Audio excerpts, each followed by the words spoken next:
Saya sedang berada di kebun. Kebun ini bukan kebun yang gede banget, tapi dalamnya banyak banget. Saya sekarang berada di kebun jamur Anapi. Ini ada di daerah apa ya? Padalarang. Pokoknya mas seputar Tanggung Apu lah. Kalau saya terangin nanti aja, lihat aja di catatannya. Bingung saya neranginnya. Masuk, mentok aja di situ. Asik prosesnya. Lihatin aja terus bareng saya. Touringnya kali-kali ke tempat beginian, keren. Kita mau kenalan dulu ini dengan siapa? Kenalin saja dulu, walaupun sekarang pakai masker, udah biasa sekarang mah orang-orang jadi pakai cadar semua. Ini Kang Topik, tapi juga biasa dipanggil dengan Gepeng. Pokoknya mah ini bisa tanya-tanya saya langsung dengan beliau. Beliau adalah salah satu pembudidaya jamur yang paling sukses. Amin. Dan ternyata di sini ada uniknya adalah edukasinya. Bukan cuma pembibitan, tapi dia mengajak warga untuk ikut berkecimpung di dalam produksi ini, dalam budidaya ini. Sampai diproduksi ya Kang ya? Ya, sampai diolah. Sampai diolah dan sampai bisa dikonsumsi. Hasilnya lihat yang ini.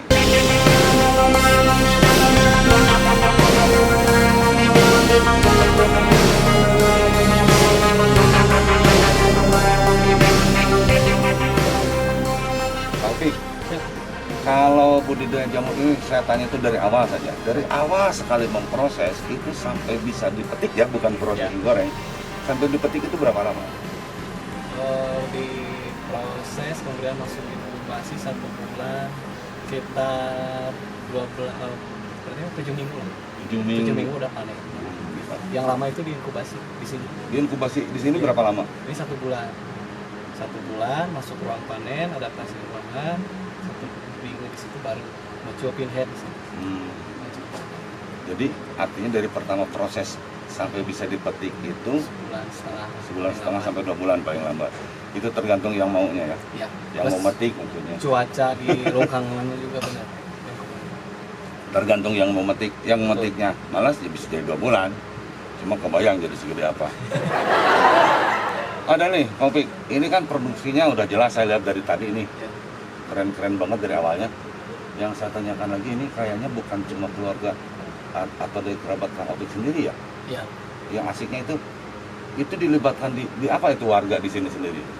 Jadi pertama untuk saudara dulu ada 4 orang, ada paman, kakak ipar, belajar budidaya karena kondisi pandemi sekarang ya pekerjaan banyak yang kepending. Betul.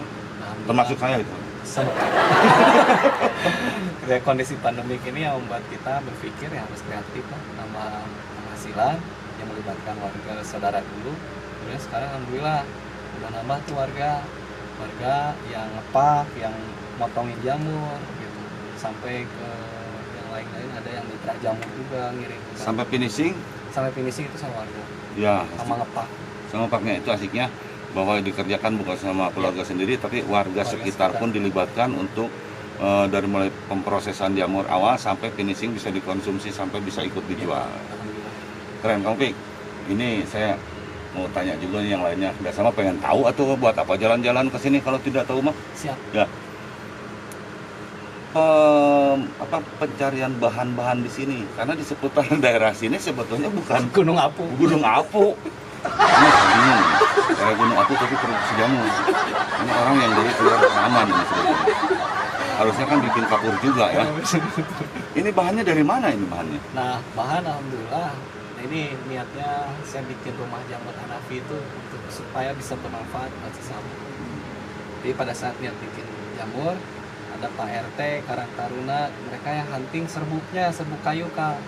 Serbuk kayu hunting, tawarin ke kita, cocok, udah. Jadi serbuk itu bahan baku dari warga juga. Karang Taruna Karang dilibatkan. Taruna libatkan. Oh keren. Edukasi, kita kirim bibit, dia panen, belajar. Berarti Bareng-bareng. ada kedepannya ada kemungkinan dari Karang Taruna juga bukan hal yang tidak mungkin punya ilmu ini dari Iya. sini juga ya. Betul. Di Karang Taruna bukan cuma mikirin Agustusan saja ya. Betul. Soalnya kalau di kota saya lihat Agustusan saja itu. Saya udah mulai belajar seri. Udah belajar. Bagus. Keren banget. Nah, ini sekarang dari produksi ini. Produksi jamur. Ini dari awal kita bisa dari awal. Iya. Sekarang kalau sudah jadi ini, apakah dijual jamurnya langsung berbentuk jamur atau langsung diolah di sini? Sebetulnya sekarang 90% diolah Kak. 90% Ya, diolah. 90% diolah. Karena kebutuhan buat saya pun sekarang masih kurang 100 sampai 200 kilo per hari untuk olah. Per hari. Per hari. Nah, kebun saya udah kurang. Gitu. Jadi sekarang kenapa ada Karang Taruna? Karang Taruna kita kasih bibit, bawa lagi ke kita, langsung dibeli. Lumayan suplai jamur saya juga. Selain itu petani-petani yang lain juga membantu. Jadi tarik ulur ya. Ulur dulu tarik mungkin. Nah, itu. Ulur tarik ya. Ulur dulu, tarik lagi hasilnya. Bagaimana jangan lepasin, tarik lagi. Lepasin lagi, tarik lagi. Nah ini yang diolah, marketingnya saya pengen tahu Opi. Ya. Marketingnya dengan sistem apa saja di sini?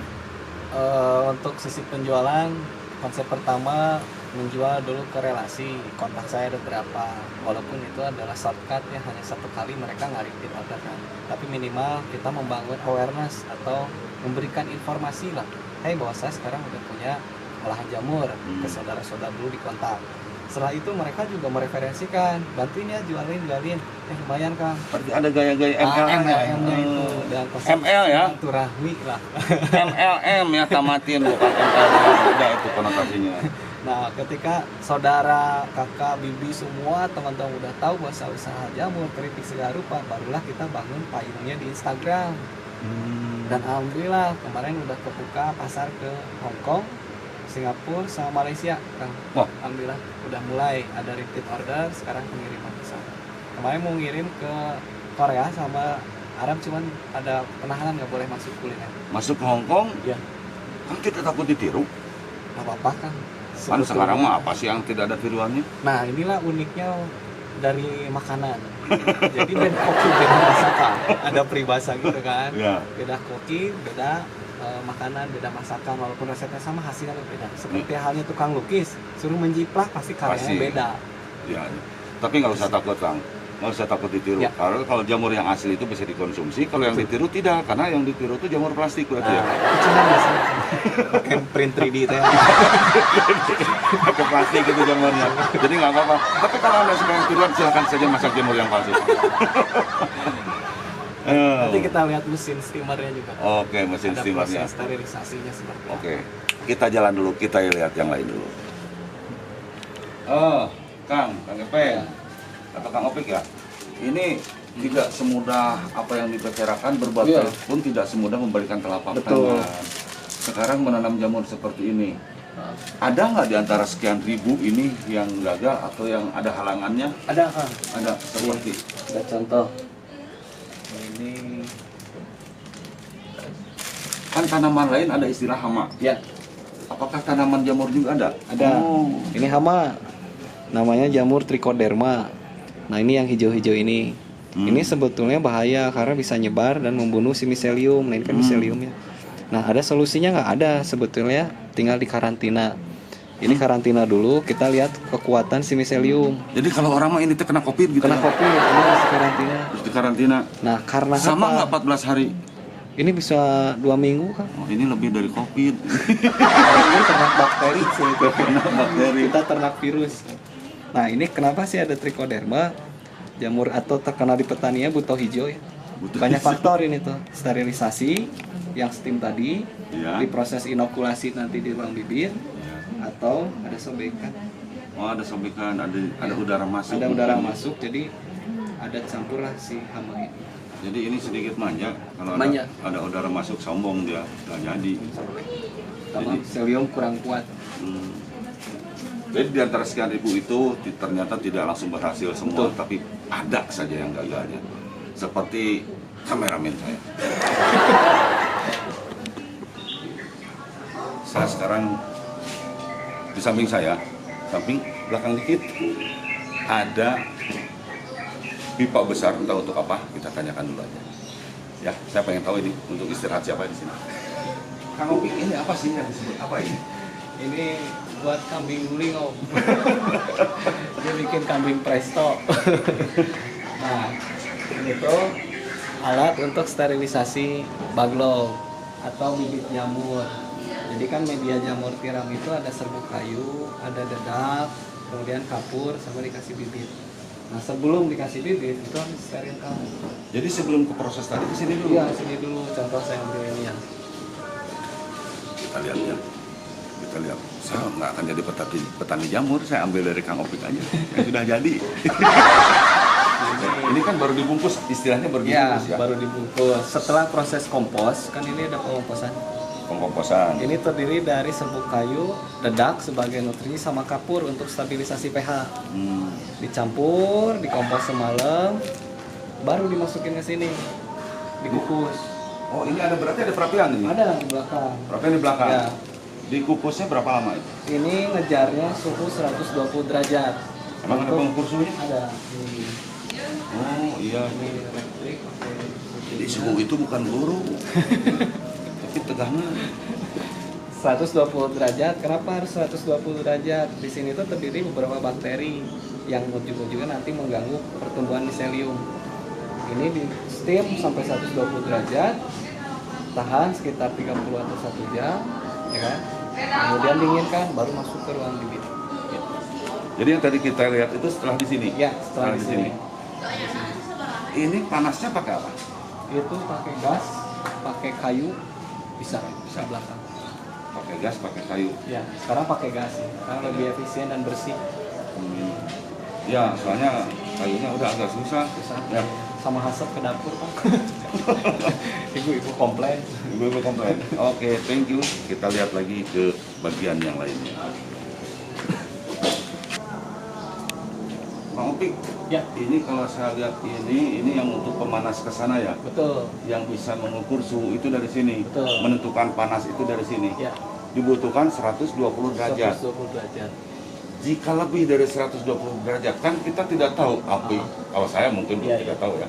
Api itu bisa memanaskan sekian derajat. Jadi ini disebutnya water tube boiler. Nah ini konsepnya untuk sterilisasi. Kalau yang itu adalah pasteurisasi. Yang itu om tuh. Nah itu pasteurisasi. Kira-kira ini buat ngelup singkong. Gimana? Bikin sop muning bisa kan? Sop muning. Jadi kalau Anda nggak usah jauh-jauh ke catat, ada air hangat atau apa, di sini saja. Cukup untuk 3 orang. Nah itu saya rubah bikin ini. Jadi ini yang dulu ya. Ya itu yang awal 2018 pakai itu.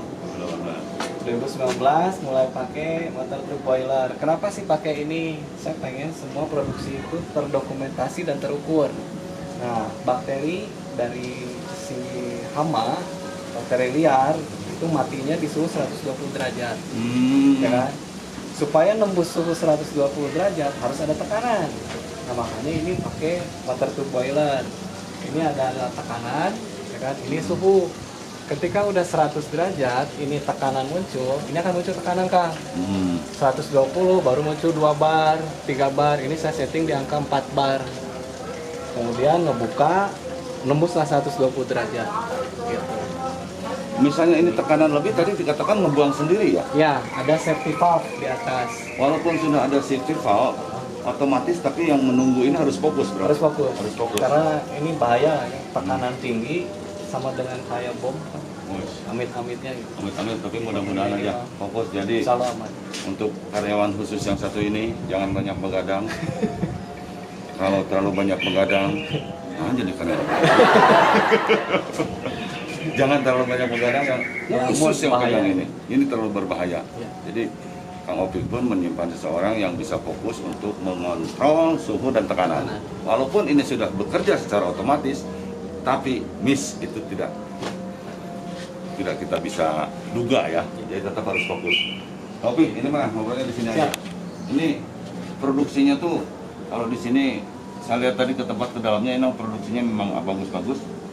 Jenisnya jenis apa saja? Dari jamur ini bikin produksi apa saja ini? Dari jamur tiram, saya pakainya tiram putih. Ya. Karena ada tiram putih sama coklat. Nah, coklat kenapa nggak dimainin? Satu, frekuensi panennya berbeda. Jadi saya fokus dulu ke jamur tiram putih. Yang memang untuk diolah lebih bagusnya jamur tiram putih. Nah, setelah dari panen, kita olah buat satu keripik, yang kedua abon, kemudian sekarang lagi riset sistik jamur. Itu nggak pakai telur, nggak pakai keju. Jadi bukan cistik tapi sistik. Orang Sunda kan. Sistik jamur, gitu sistik jamur, sama terakhir saya bikin bakso sama sosis jamur. Semua serba Ya, jamur. semua jamur. Semua serba jamur. Semua jamur. Yang sekarang sudah berjalan yang paling ramai itu apa? Keripik jamur. Jadi antara keripik jamur sama jamur crispy itu beda.